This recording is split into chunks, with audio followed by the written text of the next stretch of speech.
हाम्रो सुरक्षा व्यवस्थापनमा पनि हामीलाई धेरै अप्ठ्यारो पनि परेको थियो। तर पनि हामीले चारैवटा सुरक्षा निकायको राम्रो समन्वय भएको हिसाबले त्यो व्यवस्थापन पनि हामीले गर्न सक्यौँ।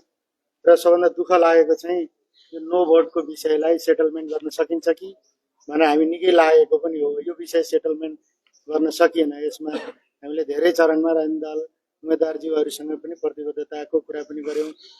प्रमुख सचिवज्यूलाई पनि अनुरोध गरेर चाहिँ त्यहाँको विषयमा सम्बोधन गर्नलाई प्रयास गरायौँ र उहाँहरूलाई हिजो बिहानसम्म पनि मैले चाहिँ भोटको लागि अनुरोध गर्दा गर्दै पनि त्यो सम्भव भएन। केही विषयहरू सेटल गर्न सक्यो भने जस्तो ब्याजको विषय र दुःखको चाहिँ पालिकाबाटै भयो, त्यो सेटल भए पनि हामी त्यति यो कारणले पनि अलिकति खुसी चाहिँ हुन सकेनौँ। त्यसमा राष्ट्रिय स्तरमा यो एउटा इस्यु पनि बन्यो, चाहिँ दुःख पनि लाग्यो।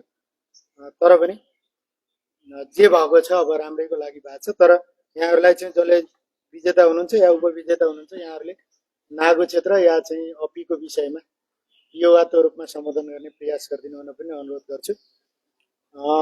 अर्को चाहिँ मलाई चिन्ता लागेको के थियो भने सुरक्षाको हार्मोनाइजेसन सिङ्क्रोनाइजेसन पनि कतै मिल्दैन कि भन्ने पनि त्यो डर लागिरहेको थियो। त्यो पनि हाम्रोमा यो समस्या रहेन, त्यसको लागि पनि एकदम आभारी छु।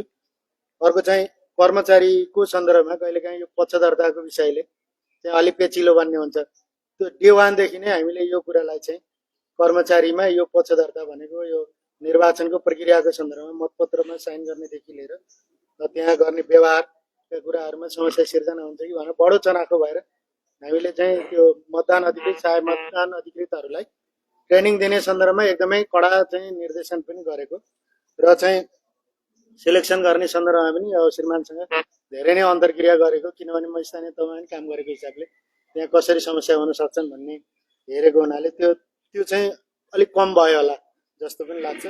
र अब यो चाहिँ एउटा स्टेज पार गरेर हामी अर्को स्टेजमा आइसकेका छौँ। त्यो सन्दर्भमा यहाँहरूले राखेका सुझावहरू अब श्रीमानले आफ्नो लेभलबाट जुन निर्देशिका मापदण्ड भन्दा फरक विषयहरू आउन सक्छन्, ती विषयहरूमा कसरी सेटलमेन्ट गर्न सकिन्छ भन्ने एउटा बाटो होला।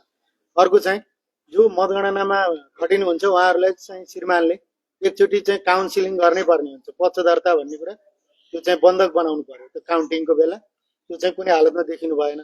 सकिन्छ भने अझ मेरो सुझाव चाहिँ अब कति सम्भव हुन्छ, बे जिल्लाको कर्मचारीबाट काउन्टिङ गर्ने हो भने पनि यसले चाहिँ अझ सजिलो हुन्छ भन्ने पनि लाग्छ। यही जिल्लाको हुँदा कहिलेकाहीँ फलानुको छोरो, फलानुको नाति, फलानुको यो भन्ने खालले चाहिँ जान सक्छ। त्यो भएर अब सम्भव भयो भने बे जिल्लाको कर्मचारीबाट गर्न सक्यो भने पनि चाहिँ अझ राम्रो होला। किनभने हामीलाई यो जनताको अभिमतलाई हामी तलमाथि गर्ने हाम्रो कुनै हुनु हुँदैन होला। हामीसँग पनि एउटा भनौँ राजनीतिक चेत त होला, तर त्यसलाई हामी यो सन्दर्भमा चाहिँ बन्धकै बनाउनु पर्ने अवस्था छ।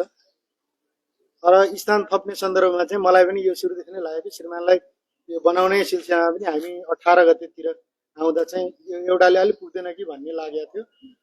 त्यो बारेमा पनि अब सोच्न जरुरी छ। अर्को चाहिँ बार बार सोधिएको विषय चाहिँ अब जनप्रतिनिधिहरूलाई चाहिँ के गर्ने त भने उहाँहरू चाहिँ अब यो गणनामा हेर्न आउन मिल्ने नमिल्ने यो कुरा पनि अब सायद मापदण्ड कार्यविधिमा केही कुरा छ कि अब यसमा हामीले के गर्ने, यो खालको पनि एउटा अन्डरस्ट्यान्डिङ गरायो भने ठिकै होला भन्ने लाग्छ।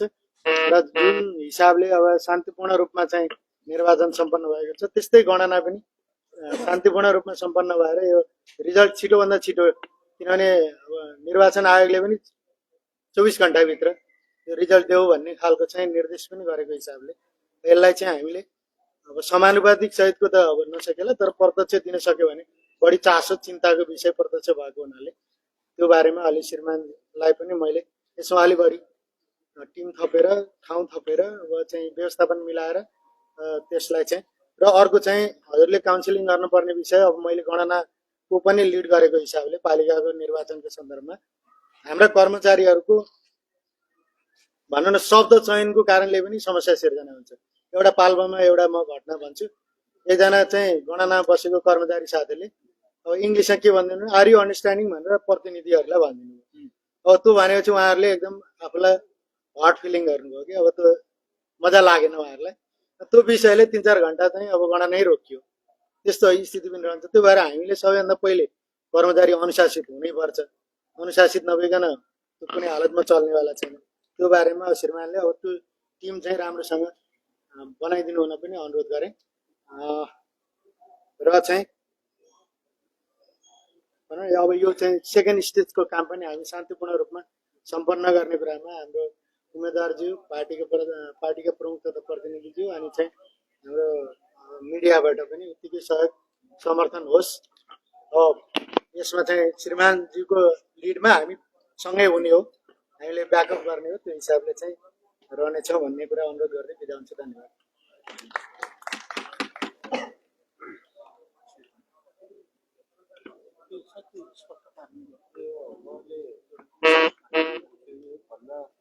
यो एक बुथको गण्ने कि भन्ने थियो। हाम्रो निर्देशिकाले के भनिएको छ भने मतगणनाको प्रक्रिया मतपेटिका जाँच गरेको मतदान गरिसकेपछि सो मतपेटिका लगाएको सुरक्षा सेल तोडी खोल्नु पर्नेछ र मतपेटिकामा रहेका सबै मतपत्रहरू गणना गर्ने टेबुल वा स्थानमा खन्याउनु पर्नेछ। मतपत्र खन्याई रिक्त भएको मतपेटिका उम्मेदवार, निर्वाचन प्रतिनिधि वा मतगणना प्रतिनिधिलाई देखाउनु पर्नेछ भनिएको छ हैन। मतपत्र खन्याउँदा सम्बन्धित निर्वाचन क्षेत्रका एक भन्दा बढी मतदान केन्द्रको मतपत्र एकै स्थानमा मिसाई मतगणना गर्नुपर्नेछ। बरु सहमति के गरौँ भने 3 खन्याउने कि 4 खन्याउने कि 5 खन्याउने भन्नेमा सहमति गरौँ। एकै मात्र गर्नलाई रोकेकै छ हैन। अब 2 खन्याउने कि 3 खन्याउने भन्नेमा हजुरहरू सहमति गरौँ, हामी त्यसमा राजी छौँ भन्ने भन्न चाहन्छु।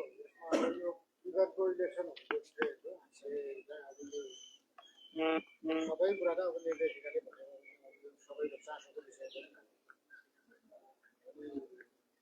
हामीले विगतका निर्वाचन जस्तो अब यो उच्च माध्यमिक यो केन्द्र अब हाम्रो 4-5वटा केन्द्र छ, त्यसलाई छुट्टै भन्ने अब यो त एउटा केन्द्र हो।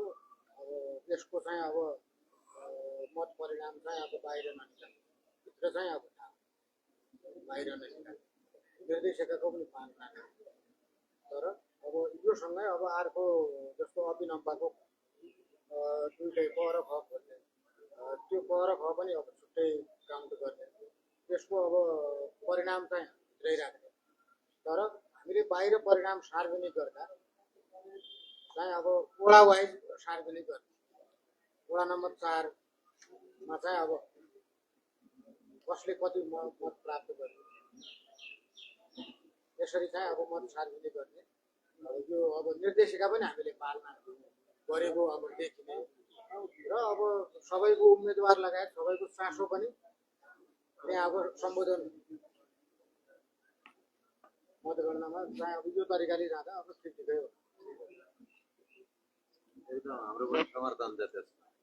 समर्थनै त्यही भएर बुथको फरक हो र त्यही मिलाउँ।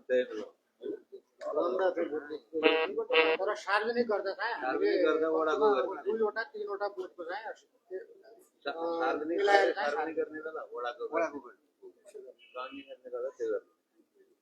अब वडामा एउटै मात्र केन्द्र छ भने त त्यो समस्या भयो।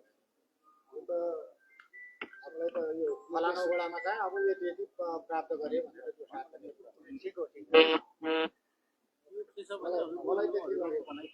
निर्वाचन आयोगले यस्तो किन बनायो भन्दा त्यो मत एकिन भइसकेपछि त्यहाँ केही जुन त्यो त्यहाँका मतदाताहरू टार्गेटमा पर्छन् भन्ने हिसाबले त्यो नहोस्, एउटा हार्मोनाइज होस् भन्ने उद्देश्यले गरेको हो यो। किनभने त्यो एकिन भइसकेपछि को कता कति छ अनि अर्कोचोटि फेरि उसलाई चाहिँ अलिक अप्ठ्यारो पर्छ कि त्यो किसिमको नहोस् होइन। जितिसकेपछि सबैलाई इक्वल ट्रिट होस् भन्ने उद्देश्यले गरेको हो वास्तवमा।